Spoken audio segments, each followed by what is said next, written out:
Blueprints may just be claiming the crown for the best puzzle game of all time, and even clinically diagnosed smooth brains, like me, have gotten behind it. It's part escape room, part roguelike, part deck builder, and a full fat mystery, all wrapped up in a gaslighting mansion that rearranges itself every morning, resetting your progress on the path to the elusive Room 46, which on discovery allows you to claim the inheritance your boomer great uncle refused to hand down like a normal person. Meanwhile, I'm out here grinding just to get you, my 99% of unsubscribed viewers, to join the cool 1% club.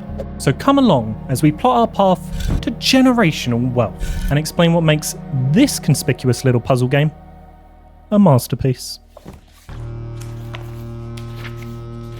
Firstly, let me set the stage so you understand what's going on here. You play as Simon Jones, who isn't your average 14-year-old. He's what we call a Nepo baby. And this is your Nepo status-giving puzzle-obsessed granduncle Herbert Sinclair, who's the Baron of the Mount Holly estate. And he's gone and contracted a case of the old, as YouTube would put it, not-alives, which means someone stands to inherit all of his lands and titles. The presumptive heir, Mrs. Mary Matthew Jones, has been missing, presumed dead, for the last 6 years, which means you're next in line. Congratulations. But also, my condolences, because she was your mother. So now it falls to you to take ownership. Child rulers have never led to problems in the past, but there's certain rules you have to follow in order to be able to claim your inheritance. Number 1, don't bring anything into the mansion from outside. Number 2, don't take anything from the mansion at the end of the night. Number 3, don't stay overnight in the mansion. You have to reach room 46 within a single day. I love it when the narrative explains the gameplay loop. If you should happen to succeed, generational wealth is yours. Thankfully, you have as long as you need to reach room 46. How long could that take?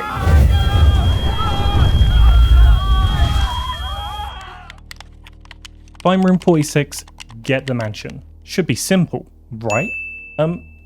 Tiny problem. The blueprints, see what I did there, says there's only supposed to be 45 rooms, with the final room being called the antechamber. Wow. Unfortunately, trying to explore the mansion is like trying to escape from IKEA, because every time you open a door, there's something different, and you've got no idea what it'll be until you try. But at least here you get to choose one of 3 options. So which will you pick? What do you need in this moment? Do you want to take the closet because it'll give you 2 items even though it leads to a dead end? Or the nook because it'll let you turn left and follow the path north towards the antechamber? Or pick a dangerous red room so you can get it out of the way now and you don't have to face it later. Of course, getting lucky isn't your only challenge. Some doors require keys to unlock or gems to place. So even if you do create a working path, you might not even have the resources required to place the final piece at the end of your journey. All of this means that there's billions and billions of potential playthroughs possible. It's highly unlikely that you'll ever have the same experience as someone else. Oh, by the way, I forgot to ask, what's your fitness levels like? What's that? Poor? That's good, you're just like Simon. He can only enter 50 rooms a day before exhaustion, so you better be sure that you need whatever is in a room before you enter it. And think twice about backtracking, that takes up stamina as well. I really hope you've been counting your steps, because not all rooms are created equal. Every room has a colour, and one of those colours is red, like the toilet. And no, the toilet is not a brown room, don't be immature. Red rooms are bad rooms. They normally have negative effects, like making you lose stamina or gold every time you enter. But some have much worse effects than that. Probably want to avoid those ones. Thankfully, not all rooms are red.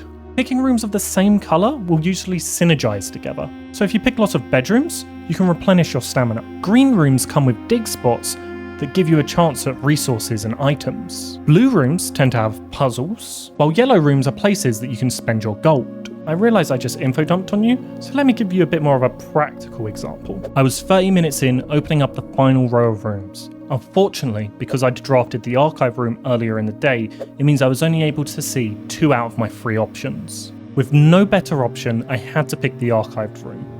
That ended up being the weight room, which cut my stamina in half. At that point, I realised I wasn't going to be able to complete the day, so I had to call it there.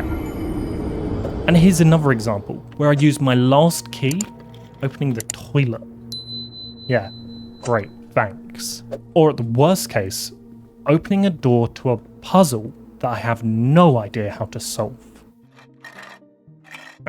Did someone say puzzles? Yep, your great Uncle Herb was a puzzle freak. It feels like every room you enter has some kind of puzzle or twist in it. Like the parlour, where one of 3 boxes has gems in it. It should be simple, right? One box tells the truth, another box lies, and only one box can have gems. So is this one easy, right? Until you've got it right one too many times and the game starts up in the difficulty until you need a maths degree and a truth table to try and figure it out. I shit you not, I actually fed some of these into ChatGPT and it got them wrong.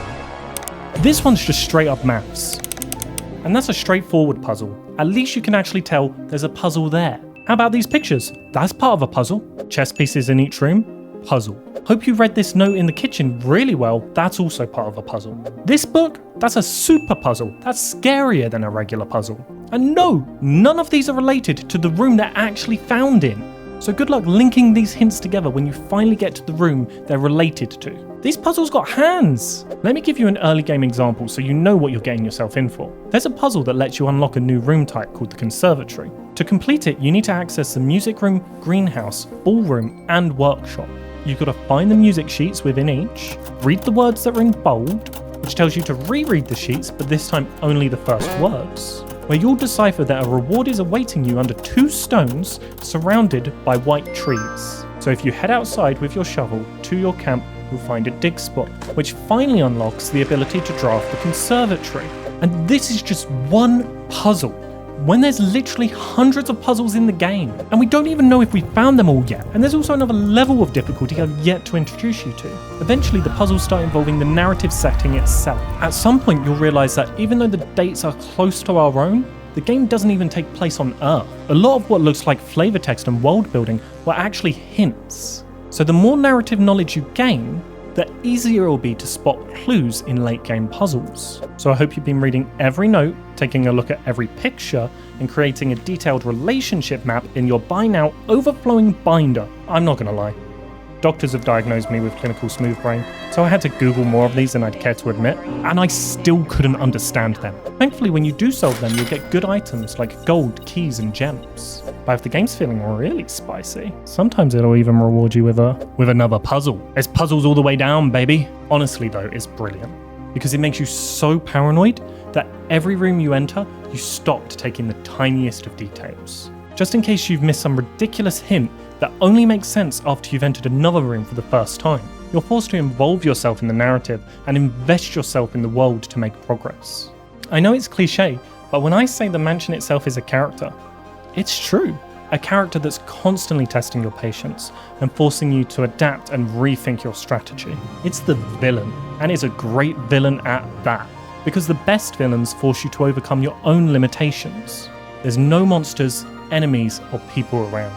Yet you're still faced with anxiety, stress, and pressure to try to overcome the mysteries of the mansion. This game is totally unique.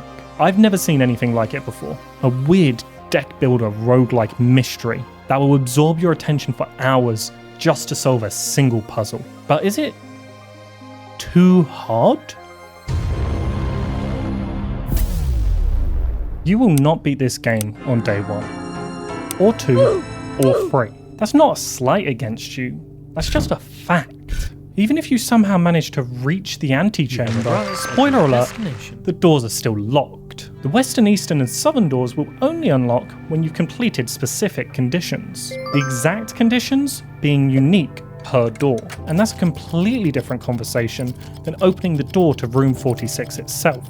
Which means you've lost, or at least you failed. You can't lose at this game as long as you're still willing to try. You're expected to fail, and fail some more. The key is, don't try harder, try more. Every attempt you make builds up your knowledge, skills, and understanding of the game. With time, you'll start to understand its subtleties and nuances. For example, did you know that some doors can only be drafted on the wings of the mansion, or other rooms only appear when approaching it from the north? Plus, doorways can't face outside, so no 4-way rooms on the edges. You learn where the key points in each room are, and by the second week, you'll be speeding through the labyrinth like the kids from Maze Runner. Some puzzles even have checkpoints. Solve them once and they stay solved, which is a massive time save. And run by run, it gets easier and easier. You'll even get quicker and quicker at losing. But it won't be that way for long, because as you complete specific puzzles, you unlock permanent upgrades. Rooms can be upgraded to give you more items or special conditions. There are ways to start each day with extra steps, keys, gems, and gold. You can even influence what rooms appear more commonly, or add secret rooms to the drafting pool that you didn't even know that they existed until you found their blueprints. All rewards for completing puzzles that you've had to put a lot of brain power into solving, or like me, Googling. And if you still need extra help, don't worry, I've got you covered. The laboratory will let you set specific conditions for the day, like getting gold every time you open a security door. And the shrine offers multi-day blessings at the cost of gold. Ever fancied having 8 courtyards in your drafting pool? Hope you enjoy digging. But say you don't like your drafted rooms, you can re-roll them for a price. Usually by spending rare ivory dice, which can be found all over the mansion. But certain rooms also alter your ability to re-roll. Like placing the study lets you re-roll your rooms at the cost of gems. Or this special item that lets you re-roll anytime you find a red room. And don't worry, I know that I said you can't carry over items between days. Unless you can. The code check room will let you deposit an item on one day and pick it up on a later day. So even if you can't reach room 46 in a single day, if you've made enough progress to get a key item, like a secret garden key or a broken lever, you can keep it in the code check until you can use it later. All this is to say there's a billion scenarios you can be in before the finish line. You'll genuinely never play the game the same way twice. It has endless replayability, but is endless replayability a good enough reason for you to buy it?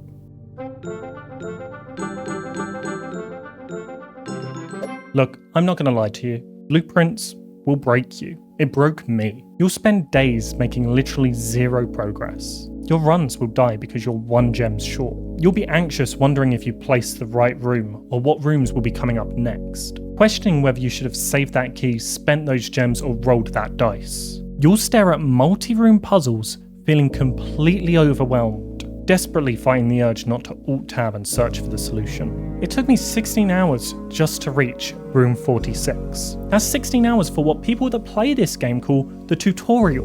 And when I finally got there, the game said to me, "Well done, you've missed a few hundred puzzles." Do you know what I did? I ended the day, and I went straight back in. Because this game is so addictive, it's pure dopamine. I always want just one more room, one more attempt. Either to unlock a special item, or get more upgrades, or just to see what luck gives me this time. Yes, blueprints can be cruel. You'll feel like you're making no progress for days upon days, ready to walk away.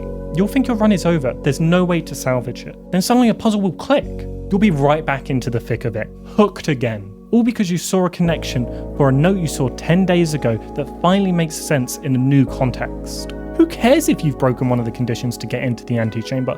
There's 2 more doors. Like I've said before, as long as you keep trying, there's no losing. So even though Blueprints is one of the hardest puzzle games ever made and makes you question your intelligence at every turn, it will also make you feel like you're the smartest person in the world, prepared for anything, and nothing can stop you. So to wrap this up, if you want a game that you can spend hundreds of hours in, one that respects you and forces you to persevere while giving you the lowest lows but the highest highs, do one thing for me. Play Blueprints. It's brilliant.